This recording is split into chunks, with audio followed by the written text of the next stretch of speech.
नमस्कार साथियों।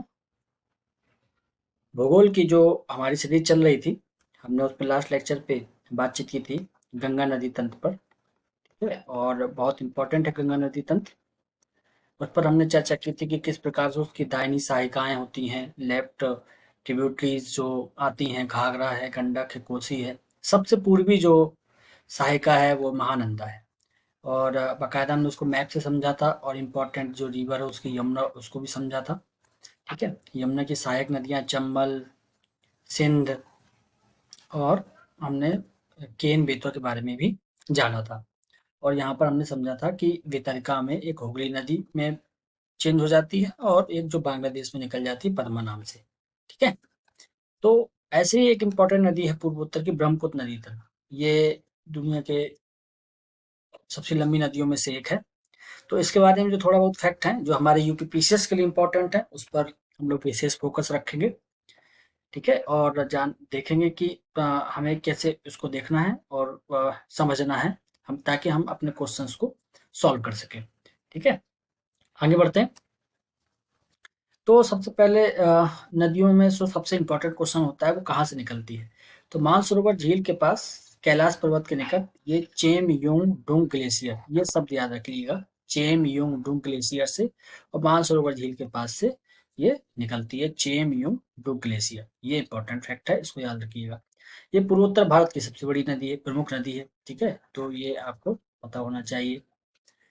तिब्बत में ब्रह्मपुत्र को सांगपो, ठीक है, सांगपो कहते हैं। अरुणाचल प्रदेश में इसको देहांग बोलते हैं, और असम में इसको ब्रह्मपुत्र कहते हैं, जब देहांग में लोहित वगैरह नदियां मिल जाती हैं। बांग्लादेश में इसको जमुना के नाम से जाना जाता है। ठीक है, तो आपने जैसे अगर आपको मैप में मैं बताऊं, तो ये आपका, ये बांग्लादेश हो गया।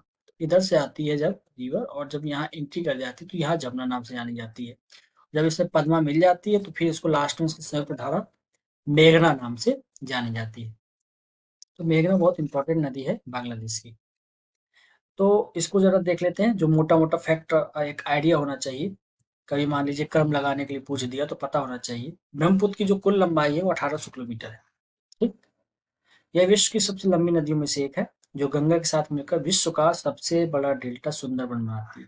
सुंदरबन को अगर परसेंटेज में बांटें, तो उसका जो ज्यादा हिस्सा है वो भारत में मिलता है। ठीक है, तो भारत में उसकी अधिकतम विस्तार उसका भारत में है, सुंदरबन का। ठीक है, सुंदरबन, सुंदर वन का नाम सुंदरबन क्यों पड़ा, क्योंकि आप जानते हैं कि मैंग्रोव, जो कि एक समुद्री तट पर पाया जाने वाला एक पौधा है। ठीक है, तो इसकी जो यहाँ पर सुंदरी, इसी की एक प्रजाति का नाम होता है सुंदरी। ठीक है ना, तो ये अधिकता पाई जाती है इसकी, तो उसको सुंदरबन बोला जाता है। ठीक है, और अभी जब हम आगे पढ़ेंगे कि आपने इकोलॉजी में अगर आपने ध्यान दिया होगा, तो कई प्रकार के पेड़ पौधे होते हैं, जीव जंतु होते हैं, जो मतलब जहाँ पर उनकी स्थितियाँ परिस्थितियाँ होती हैं वहाँ के अनुसार वो अपने आप को ढाल लेते हैं। तो जैसे हम लोग पहाड़ों में जाते हैं, तो जैसे हम लोग स्वेटर वगैरह पहनते हैं, गर्म कपड़े पहनते हैं, तो वैसे ही पेड़ पौधे तो वहां से चेंज नहीं हो सकते, तो वो उसी मौसम के अनुसार अपने आप को बदल लेते हैं। जैसे पर्वतों में जहाँ बर्फबारी होती है वहाँ तिकोनी आकार के पौधे पाए जाएंगे, ये ताकि उसमें बर्फ जो है ना ज्यादा देर टिक ना सके और वो आसानी से निकल जाए। ठीक है ना, आपने मरुस्थल में देखा होगा नागफनी मिलते हैं। ठीक है, क्यों, क्योंकि यहाँ से अधिक जो पानी का काट, इसकी जो पत्तियां हैं वो कांटे में बदल जाती हैं, ताकि अधिक से अधिक जो पानी है वो स्टोर रखा जा सके, वो वाष्पोत्सर्जन के तहत बाहर ना निकल जाए। ठीक है, तो ये इंपॉर्टेंट चीजें होती हैं। मिला जुला कर अगर हम ओवरऑल इसको देखते रहेंगे, तो आसानी से हम सवालों को समझ सकते हैं। अब आगे देखते हैं ब्रह्मपुत्र की ट्रिब्यूटरीज। ये इसमें सबसे इंपॉर्टेंट सवाल इसी से पूछे जाते हैं। ब्रह्मपुत्र की जो सहायिकाएं हैं, तो मैंने उसको लेफ्ट और राइट से पहले से ही मैंने अलग अलग कर दिया है, आपको इसी तरीके से याद भी कर लेना चाहिए। ठीक है, तो जैसे ब्रह्मपुत्र यहाँ से एंट्री की भारत में इस तरीके से आती है। ठीक है, ये आपका अरुणाचल प्रदेश से इधर पूरा अरुणाचल प्रदेश के पास से ऐसे टर्न लेती हुई अच्छ संगी मोड़, तो आपको मैंने बताया था यहाँ नामचा बार, तो वहां के पास ये एक मोड़ लेती है, यहाँ से मुड़ती है। ठीक, तो लेफ्ट ट्रिब्यूटरीज में इसकी कौन आती है? लेफ्ट मतलब हो गया, अब देखिए इस तरीके से बह रही है तो इसका लेफ्ट क्या हुआ, ये वाला हिस्सा। तो सबसे पहले इससे मिलेगी दिबांग, दिबांग मिली, लोहित मिलती है, ठीक है, धनतरी मिलती है, केनांग मिलती है। तो इस तरीके से ये 4 नदियाँ, इनका नाम याद रखिएगा। देवांग, लोहित इसमें बहुत इंपॉर्टेंट है, धनसिरी इंपॉर्टेंट है। तो देवांग, लोहित, धनसिरी और केनांग।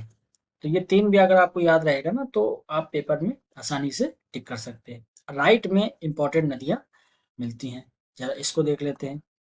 तो आप देखिए तो सबसे पहले संकोश है, ठीक है, तो संकोश मिल गई राइट से। फिर यहाँ पे मानस है, मानस आपने सुना होगा काजीरंगा नेशनल पार्क के बारे में, मानस नदी उधर से जाती है। कामेंग, कामेंग यहीं पर बगल से निकलती है। और सुबनसिरी, ये भी आपकी सुबनसिरी इस तरीके से आती है। जब ये मुड़ती है तो जहाँ सुबनसिरी मिलती है तो यहाँ पर एक बहुत बड़ा द्वीप है, इसको माजुली द्वीप बोलते हैं। अब द्वीप की परिभाषा क्या होती है? जो चारों तरफ से पानी से घिरा हो, है ना। तो यहाँ पर, यहाँ से ये नदी आ गई और यहाँ से एक शाखा ब्रह्मपुत्र की ओर टूट जाती है। इधर भी पानी है, इधर भी पानी, और बीच में एक बड़ा सा द्वीप है। इसमें करीब 1500 के आसपास गांव बसे हुए हैं, ठीक है। तो आप सॉरी, 1500 वर्ग किलोमीटर है और लगभग 400 साढ़े 400 के आसपास गांव इसमें बसे हुए हैं। तो आप सोचिए कितनी ज्यादा बड़ा ये द्वीप होगा, है ना। तो ये विश्व का सबसे बड़ा नदी द्वीप है, नदी द्वीप, ये शब्द को याद रखिएगा, नदी द्वीप, ठीक है। तो ये आप इम्पोर्टेंट इसकी जो नदियां हैं ये आप याद रखिए, ये इम्पोर्टेंट है, ठीक है। अब इसको मैप में भी एक बार देख लेंगे तो थोड़ा सा क्लियरिटी आ जाएगी चीजों में। कुछ और इम्पोर्टेंट फैक्ट है वो जरा देख लेते हैं। ये नदी 90 किलोमीटर लंबे और 20 किलोमीटर लगभग चौड़ाई वाले माजुली द्वीप का निर्माण करती है। वही बात जो मैंने अभी आपको बताई। एक्चुअली ब्रह्मपुत्र ऐसी आती है तो यहाँ पर 2 शाखाओं में डिवाइड होकर फिर वापस सिंगल हो जाती है। तो यहाँ पर माजुली द्वीप का निर्माण होता है, ठीक। ये माजुली द्वीप का निर्माण होता है। इसमें करीब मैंने आपको बताया करीब 400 से 450 गांव हैं और 1500 वर्ग किलोमीटर तक ये लगभग फैला हुआ क्षेत्र है, ठीक है। चलिए, नामचा बर्बर के निकट ये महाखड्ड का निर्माण करती है। महाखड्ड का निर्माण, महाखड्ड मतलब यहाँ पर ये बहुत तेजी से कटान करके इसमें बहुत चौड़े चौड़े काफी गहराई इसने यहाँ पर बना ली है। तो देखने में लगता है कि बहुत बड़ा खड्डा टाइप का है यहाँ पर, ठीक। तो ये महाखड्ड है नामचा बरवा। अगर मैं ये पर्वत आपको बनाऊं, मैंने आपको बताया था बृहद पर्वत जो है ना, यहाँ से गंगा पर्वत से लेकर आपके इधर अरुणाचल प्रदेश में नामचा पर्वत तक स्थित है। तो यहाँ से तो सिंधु नदी टर्न हो जाती है और यहाँ से आपकी ब्रह्मपुत्र नदी भारत में प्रवेश करती है, ठीक है। तो यहाँ पे महाखंड का निर्माण करती है। बंगाल की खाड़ी से लेकर 1280 किलोमीटर दूरी तक नाव द्वारा परिवहनीय है। अब इसमें नेशनल हाईवे 2 है, नेशनल वाटर हाईवे 2 स्थापित है। अभी नेशनल वाटर हाईवे की जब बात करेंगे परिवहन में तो वहां पर इसकी चर्चा करेंगे। उधर से भी कभी कभी सवाल आ जाता है क्रम लगाने के लिए। अब जैसा यूपी पीसीएस ने अपना पैटर्न चेंज किया है तो कभी कभी ऐसा पूछा जा सकता है। अब देखिए विश्व का सबसे बड़ा द्वीप है, इसमें लगभग 144 गांव, ठीक है। तो आई थिंक मैंने 400 के आसपास गांव बोल दिए। 150 के आसपास गांव है और 12 से 50 वर्ग किलोमीटर क्षेत्र में ये फैला हुआ है। 1250 है ये, सॉरी 1250, ठीक है। तो करीब जो मैंने आपको बताया 1300 1350 1500 तक आप मोटा मोटा एक याद रख लीजिए। 1300 से लेकर 1500 कटान वटान होता रहता है नदियों का, बहुत बाढ़ आती है, ठीक। चलिए थोड़ा सा और देख लेते हैं इसमें। इसमें एक नदी बहुत भी इंपॉर्टेंट है, बराक नदी। इस पर भी सवाल कभी कभी आपसे पूछा जा सकता है। तो बराक नदी आपको जरा इस पर देखिए, बराक नदी को, बराक नदी मणिपुर के पहाड़ी से निकलती है और मिजोरम असम से बहती हुई बांग्लादेश से प्रवेश कर जाती है, ठीक है। तो आपको पहले तो यहाँ के जो 7 राज्य है ना उनका क्रम अच्छे से पता होना चाहिए। तो मणिपुर से निकलती है ऐसे और मिजोरम को टच करती है और फिर यूं टर्न करके ऐसे आपकी बराक नदी जाती है। बराक नदी इंपॉर्टेंट है, ठीक है। ये 3 राज्यों को छूती है, मणिपुर से तो निकलती है, मिजोरम को टच करती है और असम से बहती हुई सीधा बांग्लादेश में प्रवेश कर जाती है, ठीक है ना। तो ये इंपॉर्टेंट नदी है बराक नदी, बराक नदी, ठीक है ना। तो मैप देख लेते हैं थोड़ा सा, तो क्लियर हो जाएगा थोड़ा सा हमारी चीजें, ठीक है। ये देखिए, ये आपकी ब्रह्मपुत्र रिवर आ रही है, आप देखिए जरा, ये पतली पतली सी, ये यारलुंग जांगपो या तसांगपो इसको बोलते हैं, या सांगपो नदी बोलते हैं, या यारलुंग जांगपो बोलते हैं, ये तिब्बत में इसको बोलते हैं। तो अब आगे ये नदी बढ़ रही है, सांगपो या तसांगपो, ये आगे जाके यहाँ से देखिए, ये नामचा बरवा से है और इसमें अक्ष संघीय मोड़ लिया, ठीक है। ये देखिए अक्ष संघीय मोड़ लिया और ये आकर तो इधर पे आपकी लोहित आकर इधर से मिलती है, लेफ्ट हैंड से, ठीक है। और ये आगे बढ़ती जाती है और यहाँ पर देखिए धन से भी इससे लेफ्ट में मिलती है, ठीक है। और ये आगे बढ़कर ये बांग्लादेश की सी से यहाँ इसका नाम जमुना हो जाता है और ये अंदर चली जाती है। यहाँ से आपकी ये गंगा आ रही है, गंगा की एक शाखा ये हुगली हो गई, और जो आपकी बांग्लादेश में जाती है उसको पद्मा बोलते हैं। ये दोनों मिलकर यहाँ पर ये पद्मा नदी हो जाती है। जब इसमें ये वाली नदी आकर मिल जाती है, जिसको हम बराक रिवर कहते हैं, ये पूरी संयुक्त धारा मेघना नाम से जानी जाती है। तो मेघना, पद्मा, जमुना, ठीक है। तो ये सब नाम आपको थोड़ा थोड़ा पता होना चाहिए, कभी कभी कंफ्यूजन करने के लिए पूछ सकता है। मतलब पद्मा तो आपको याद होना ही चाहिए और मेघना याद होना चाहिए। मेघना बहुत ही इंपॉर्टेंट नदी है, पद्मा बहुत इंपॉर्टेंट नदी है बांग्लादेश की। इसमें देखिए तीस्ता नदी भी आकर मिलती है, लेकिन ये कहाँ मिलती है, ये बांग्लादेश के अंदर जाकर आपकी ब्रह्मपुत्र नदी में मिलती है। ये देखिए बराक रिवर जो मैं आपको दिखा रहा था, ये बराक रिवर, ये देखिए मणिपुर से निकली, मणिपुर यहाँ पर है और ये सीधा नीचे तक आ गई। ये मिजोरम का बॉर्डर है, ठीक है। ये मणिपुर है और फिर ये वापस टर्न हुई, यूटर्न लिया इसने और ये उधर से निकल गई। और यहाँ पर ये पूरा आपने, ये आप इधर अगर देखेंगे तो असम ऐसे फैला हुआ है, ठीक है। नीचे यहाँ त्रिपुरा है और यहाँ पे मिजोरम है और यहाँ पर आपको मणिपुर, ये ऐसे निकलती है ये, और ये करके ऐसे टर्न होकर ये निकल जाती है। तो इस तरीके से हमने जरा नदियों का क्रम देख लिया। अब इसको जरा दाएं तरफ से देखें, सहायिकाएं कौन कौन सी हैं। तो सुबन से भी देखिए इंपॉर्टेंट नदी है, सुबन से भी, ये कामेंग है आपकी, ठीक है। और ये मानस है, ठीक है। तो सुबन सेरी के पास यहीं पर एक माजुली द्वीप का निर्माण ये करती है।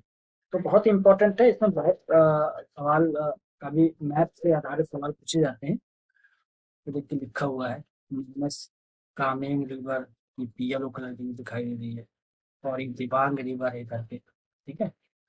तो कभी कभी क्रम पूछ लिया जाता है, तो ये थोड़ा सा याद रखिएगा कि कंफ्यूज ना हो आप, और मैप आपको बताओ। 2-4 सवाल देख लेते हैं, 2-4 सवाल इस पर कौन कौन से आए हैं। ब्रह्मपुत्र नदी तिब्बत में किस नाम से जानी जाती है, तो मैंने आपको बताया एक तसांग, सांगपो नाम से जानी जाती है। इसका टी साइलेंट रहता है, ये सांगपो बोलते हैं, ठीक है।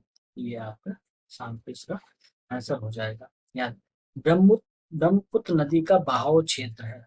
अब देखिए कितना इंपॉर्टेंट, पहली बात तो इसमें ये देखिए कौन नहीं हो सकता, ठीक है। तो भूटान भी है, नेपाल भी है, तो एक तो नहीं होगा, मान लीजिए कंफ्यूज है, तो नेपाल तो नहीं होगा, भूटान मान लीजिए, चलिए आपको लगता है कि टच कर सकती है, भूटान रखते हैं। पश्चिम बंगाल, पश्चिम बंगाल में जा सकती है, चलिए मान लीजिए चाहे जा सकती है, कोई बात नहीं। बांग्लादेश में तो जाती ही है, कोई बात नहीं। आगे देखिए, ये भारत, चीन, बांग्लादेश और तिब्बत, ये देखिए तिब्बत, बांग्लादेश और भारत, ये देखिए, ठीक है। और सिक्किम से ये निकलती नहीं, सिक्किम से तीस्ता आती है और इससे मिलती है। सिक्किम इसका बॉर्डर है नहीं, ठीक है। और क्योंकि सिक्किम टच भी नहीं करता है बांग्लादेश को, ठीक है, तो सिक्किम वाला आंसर हो नहीं सकता। नेपाल कोई टच नहीं करती, तो आंसर ये हो नहीं सकते। तिब्बत, बांग्लादेश, चीन एक बार हो सकता है, लेकिन हम वास्तव में तिब्बत उसको मानते हैं, चीन हम मानते भी नहीं। तो चीन भी नहीं होगा, तो हमारा असली आंसर क्या होगा, तिब्बत, बांग्लादेश और भारत। तो ये आंसर इसका हो जाएगा। ये देखिए ये बड़ा मैंने अभी आपको सहायक नदियां पढ़ाई थी ना, तो तत्काल इसका आंसर जरा देखते हैं, कमेंट सेक्शन में भी आप लिखिए क्या हो सकता है। ये मैं यहाँ पर छोड़ दे रहा हूँ, ये सही है कि नहीं। ठीक है, चलिए आगे बढ़ते हैं। भारत में युरलुंग जंगपो नदी, मैंने अभी आपको ये बताया नहीं, युरलुंग जंगपो, ये तिब्बत में इसका नाम है युरलिंग जंगपो, या इसको सांगपो बोलते हैं। कौन नदी है? गंगपो। ठीक है, अब ये देखिए ट्रिकी सवाल, हालांकि आप लोगों के लिए ट्रिकी नहीं होगा, अब आप लोग एक्सपर्ट हो गए हैं। ये देखिए मानसरोवर झील के पास किस नदी का स्रोत है? अब आपको मैंने पिछले लेक्चर में पढ़ाया था ये सब, अब देखते हैं आपको याद है या नहीं। मानसरोवर झील के पास किस नदी का स्रोत है? के पास पूछा है, तो के पास का मतलब ये नहीं होता कि 10-15 किलोमीटर पे ही हो, थोड़ा सा दूरी बढ़ा सकते हैं, 500 किलोमीटर, 1000 किलोमीटर। ठीक है, तो ब्रह्मपुत्र तो मानसरोवर झील के पास से निकलती, तो ये तो होगा। ठीक है, सिंधु नदी का भी मैंने पढ़ाया था आपको, मानसरोवर झील से निकलती है, तो दो आंसर। अगर मान लीजिए आपको ये पता है कि ये दोनों मानसरोवर से निकलती हैं, सतलुज ना भी आपको याद आ रहा हो, इसमें ऐसा कोई और ऑप्शन है ही नहीं, या तो दोनों होंगे या तो फिर उपयुक्त तो सभी होगा, तो उपयुक्त सभी लगा दीजिए। सतलज का मैंने आपको बताया था, ये राक्षस ताल से आती है। ठीक है, ये भी मानसरोवर झील के पास है। ठीक है, तो आज हम इतना ही रखते हैं, क्योंकि जब हम अगली बार अभी जब आपसे मिलेंगे तो प्रायद्वीपीय नदियों के बारे में चर्चा करेंगे, उस पर कुछ इंपॉर्टेंट फैक्ट रहेंगे जो रहते हैं इंपॉर्टेंट, और कुछ प्रमुख शहर जो उसके नजदीक स्थापित हैं। ठीक है, तो जैसे इंपॉर्टेंट नदी हो जाएगी आपकी गोदावरी, ठीक है, कृष्णा, कावेरी, ठीक है, और साथ में आपकी नर्मदा, ताप्ती, वेंगई रिवर। थोड़ा थोड़ा सा फैक्ट जानेंगे इनके, कहाँ गिरती हैं, क्या बहाव क्षेत्र है इनका, या किस प्रमुख क्षेत्र से ये निकली है, या इनका जो पुराना ऐतिहासिक महत्व है वो क्या है। ठीक है, तो इतना बस हमको पढ़ना है, बहुत ज्यादा नहीं जाना है, क्योंकि पीसेस में आपको बस पेपर क्वालिफाई करना है, इस हिसाब से हमको अपनी तैयारी को बनाकर रखना है, बहुत डीप नहीं जाना है। ठीक है ना, फ्री में। चलिए, तो फिर मुलाकात करते हैं, और आप लोगों के लिए मैंने टेलीग्राम का एक चैनल बनाया हुआ है, ठीक है, उसकी लिंक जो है डिस्क्रिप्शन बॉक्स में है। जब ये थोड़ा सा टॉपिक कंप्लीट हो जाएगा, अपवाह तंत्र वाला पूरा, तो इसकी कंबाइंड पीडीएफ में डाल दूंगा, और साथ ही जो साइंस के वीडियो पढ़ रहे हैं या करंट अफेयर्स के वीडियो पढ़ रहे हैं, उसकी पीडीएफ उसमें शेयर की जा रही है लगातार। ठीक है, तो आप वो वहां से डाउनलोड कर सकते हैं। चलिए मित्रों, फिर मुलाकात होती है आपसे। नमस्कार।